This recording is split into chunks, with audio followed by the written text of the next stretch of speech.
Ghostbusters, Ghostbusters. It's time to bust some ghosts. 'Cause busting makes me feel good.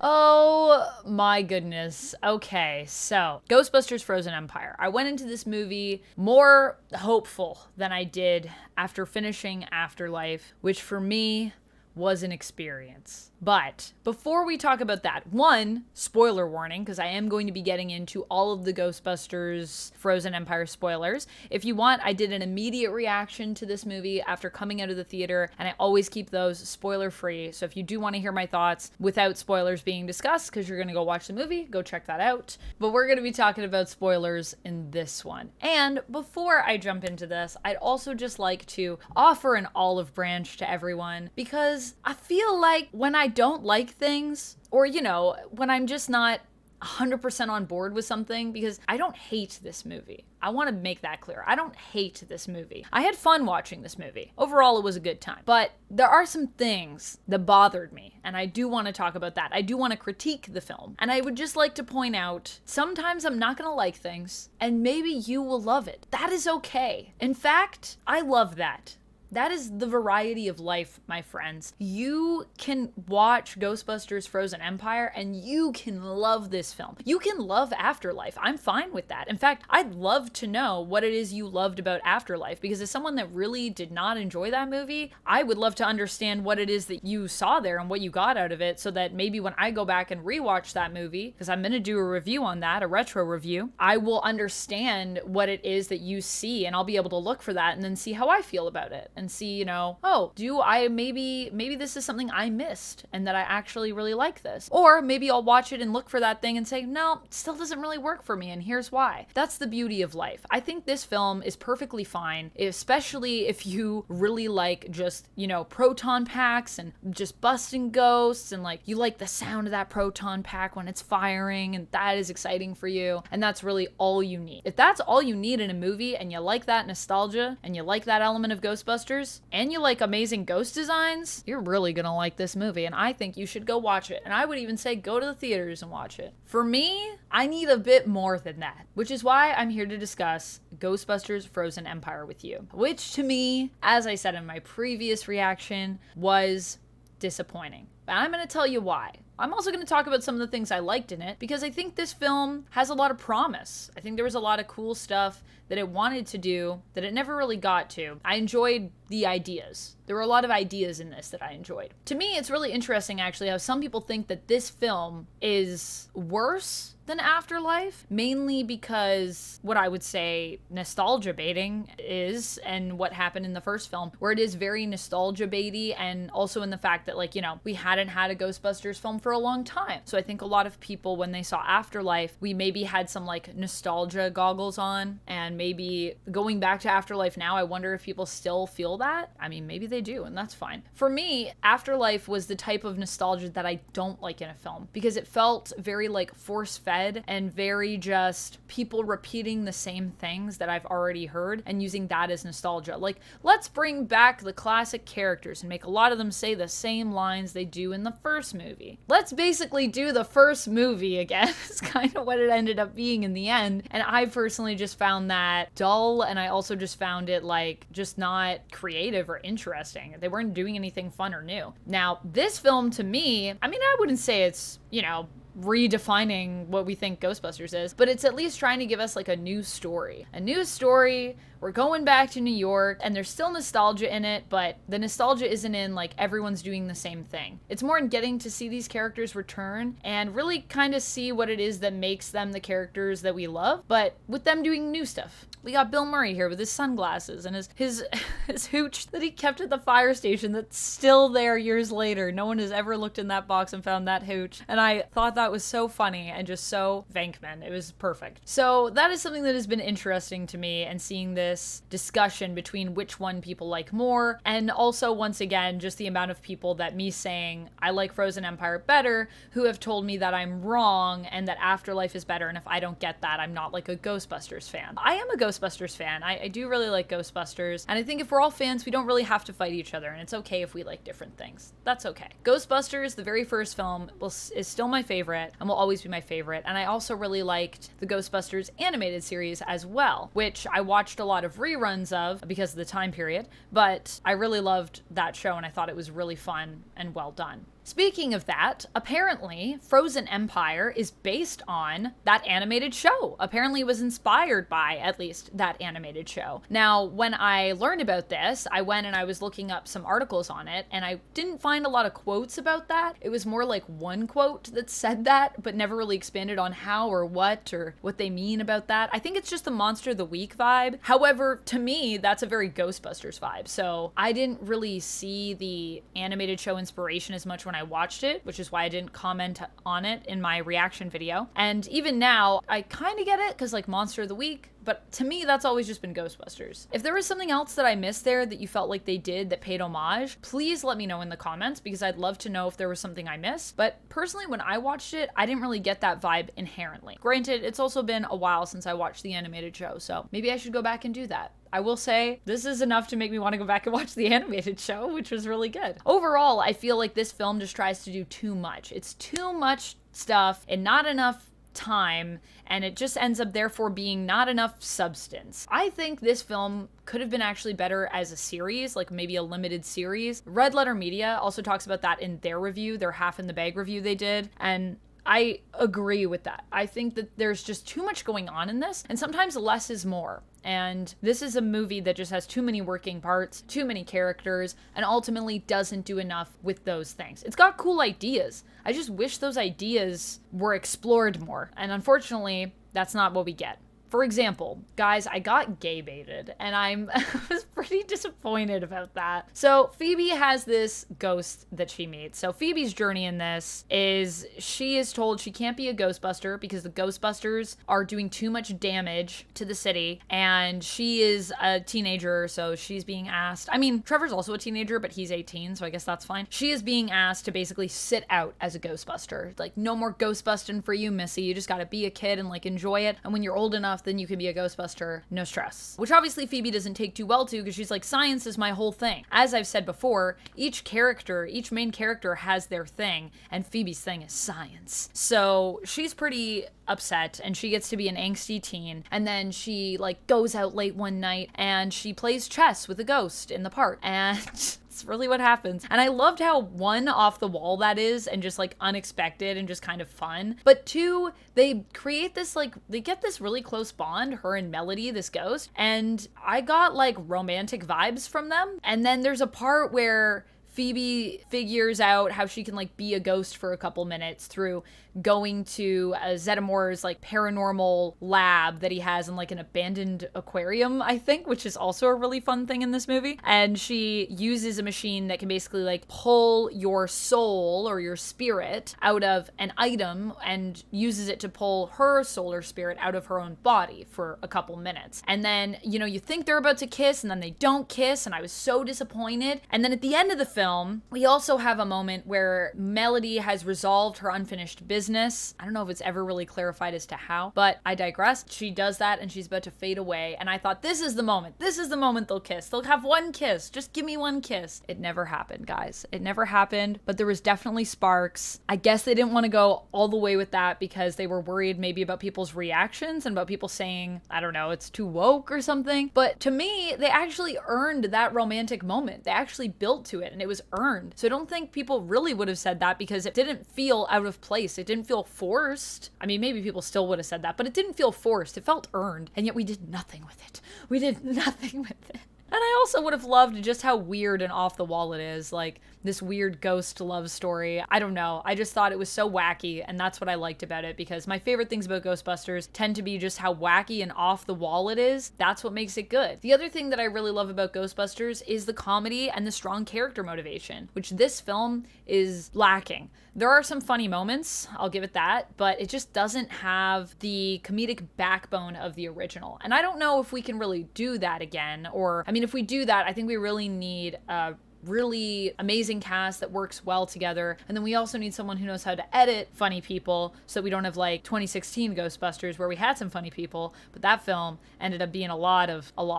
and has its own problems. And when it comes to the character motivation, we have a lot of characters, but why are they doing things? It's a good question. I don't really have a lot of answers for you. Outside of the original cast from the very first Ghostbusters who reappear here, I don't think we really get a lot of sense for why people want to do what they're doing. I mean, and Phoebe, I would say. Phoebe does have strong character motivation. Melody probably has some strong character motivation, but outside of that, we don't really build a lot of it in. Even like Patton Oswalt's character, I would say, has more character motivation than someone who's in the main cast like Callie, who is Phoebe and Trevor's mom. And definitely Trevor. Trevor has some problems. Trevor is a character who his whole arc is basically that he gets to drive the Ecto, finally.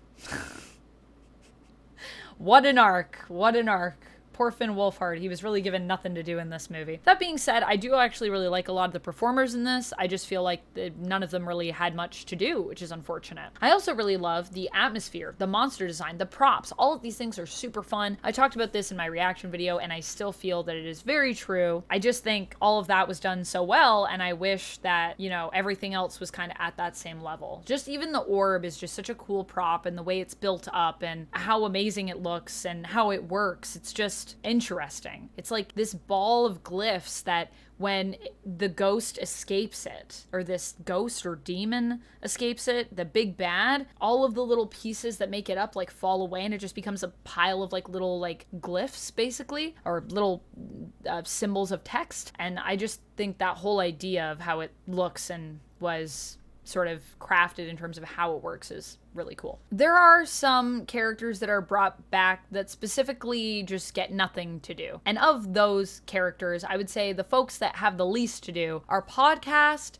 Lucky, and poor James Acaster as Lars. This was also really funny because I saw this movie shortly after going to see James Acaster perform live in Toronto. He was doing a show here called Heckler's Welcome, which by the way is hilarious. James Acaster is so funny. He's actually one of my favorite comedians. I didn't even know he was gonna be in this movie. So when he showed up, I thought, oh, this should be fun. Too bad they don't give him anything to do. He kind of just plays a character that is himself. I'd be fine with that if he was given more to do, but he is just not. He is basically an exposition machine, and then for the final fight, he isn't even really there, and that's kind of the whole joke at the end of the fight, is that he just shows up and is like, I guess we did it, and I'm like, you just didn't even give him anything to do during that part. Wow. Okay. Podcast is also here, and Podcast's main thing is that he's helping Ray run a YouTube channel, and he and Stantz like have this thing where people come in with their haunted items and they try to, you know, get them to do something haunted and capture it for the YouTube channel. And if they don't, then Podcast takes a hammer and smashes the item. This poor little old lady gets her late husband's watch smashed because it doesn't beep. And it's actually made me feel really bad for her, I'm not gonna lie. But Podcast's hammer ends up being a kind of smoking gun that comes back in the end that also helps to save Trevor from a possessed proton pack, who is possessed by a ghost called the Possessor. And he smashes that proton pack and saves Trevor. So it does kind of get a comeback, but also it just feels like it was underutilized. Like we could have done something cooler with Podcast and his hammer than what we did ultimately. Lucky is just here. She's an intern Ghostbuster who gets to do the stakeout on the roof with Trevor before the final showdown. That's about it. I feel bad for Celeste O'Connor. She was in Madam Web, and then she was in this, back in Ghostbusters again, and she doesn't really get anything to do. I just feel bad. The whole pacing of this movie is not great because there's just so much going on as well. It's convoluted at points, and it just ends up becoming a race to the finish. So we're going through all of these events, which are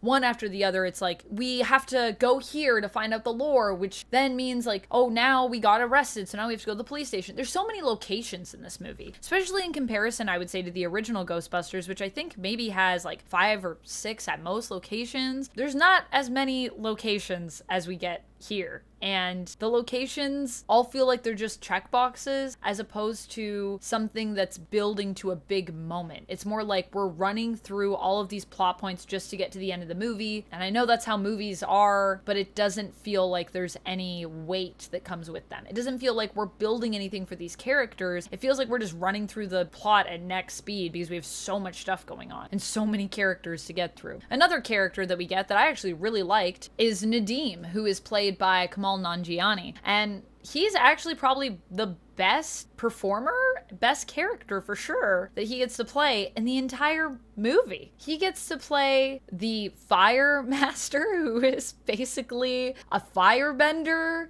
who is also ends up kind of joining up with the Ghostbusters to help them defeat this big bad, who can be messed up by fire. Obviously, he wants to like freeze the world, so it makes sense that fire would be the enemy. And Nadeem is a person who inherited this power through his grandmother's lineage, and so he takes up this role in the end. And he's hilarious for so much of the film, and also just, I feel like, is actually trying to find who this character is and build something into what he's given. He's not given a ton to work with, but at the end, one of my favorite moments from him is in the final fight. He is able to use his powers finally to like help, and after realizing this, he is laughing and also crying at the same time, because I think his character throughout all of this is in a weird way mourning the loss of his grandmother, but he never really gets that catharsis until the end of the movie when he realizes that like, yeah, his grandma's gone and he like inherited this legacy through her. And it's kind of beautiful. Like, it's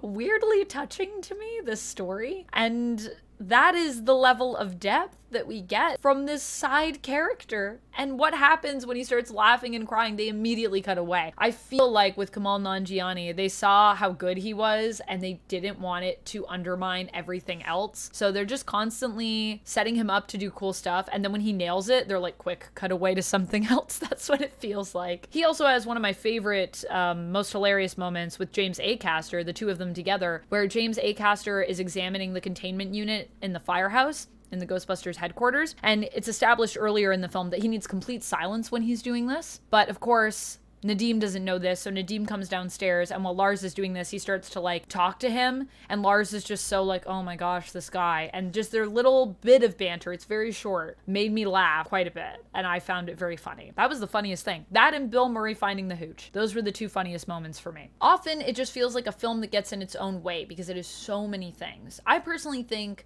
a miniseries with maybe Ernie Hudson as Zeddemore doing sort of this paranormal, like we're new Ghostbusters initiative where we're having ghosts, we're trapping them, we're studying them, and you know, sometimes we have to go out and catch ghosts. That could be really fun. I would like more of that, please. More of that would have been good. But instead we only get a little bit of that because it's a small part of a gigantic just bundle of random ideas that some of them, many of them are very good, but they just don't get to be formed. They put in a lot of good ideas and they capitalized on none of it. The other thing that we pick up on, or that I picked up on in this film, is Phoebe and Melody's connection and what that means in relation to the ghosts. Because the containment unit in the firehouse, we find out, is getting filled, and then Zeddemore is basically creating new containment units so that they can hold more ghosts, and they're studying the ghosts at their lab, and their plan is to just build a bigger containment unit so they can trap them all and then like kind of have them out so they can study them as well. And it made me feel bad for the ghosts. Like, I was like, this is kind of messed up that we do this though. Like, we just keep them in prison forever and they can't ever get out or do anything. Isn't that kind of sad? And it felt like Phoebe's relationship with Melody was also establishing, like, do we really need to capture the ghosts? The part where they go to the diner, her and Podcast, and she's confronted with the fact of like, does she trap Melody or does she let her get away? And she ends up letting her get away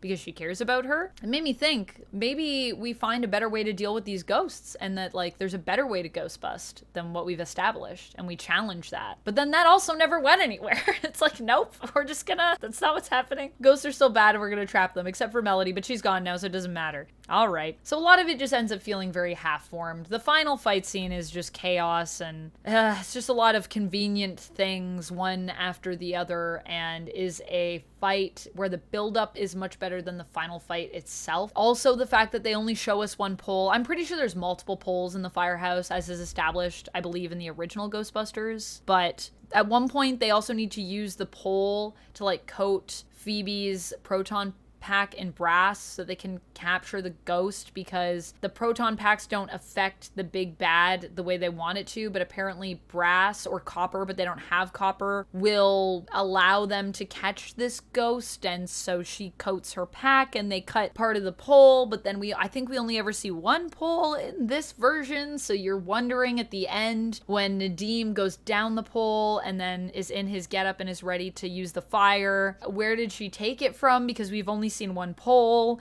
It's just a weird, the way it's shot is confusing. Maybe I'm the only one that was bothered by it, but there it is. So Ghostbusters Frozen Empire. It's watchable. Depending on what you wanted of this movie might be perfectly fine for you. You might even really love it. For me, it just didn't have enough of the magic of the original. Like I said, I just want characters that have strong motivations. I like the ghost. And, you know, I want the comedy to really be there. I want it to be an off-the-wall, weird, wacky comedy. And it just isn't really that, which is fine. But it also means that, unfortunately, I didn't really like it and I was disappointed in it. And I felt like it was kind of soulless. It didn't have a lot of substance for me. Overall, I'm going to stick with the rating I gave it before. I am going to say 2.5 out of 5. I am going to go that little bit up. But yeah, I wish there was more of it. It was watchable though. And Afterlife for me was really hard to watch. So that's a plus. All right, friends, that's it for this one. I hope you enjoyed this review. And until next time, stay nerdy.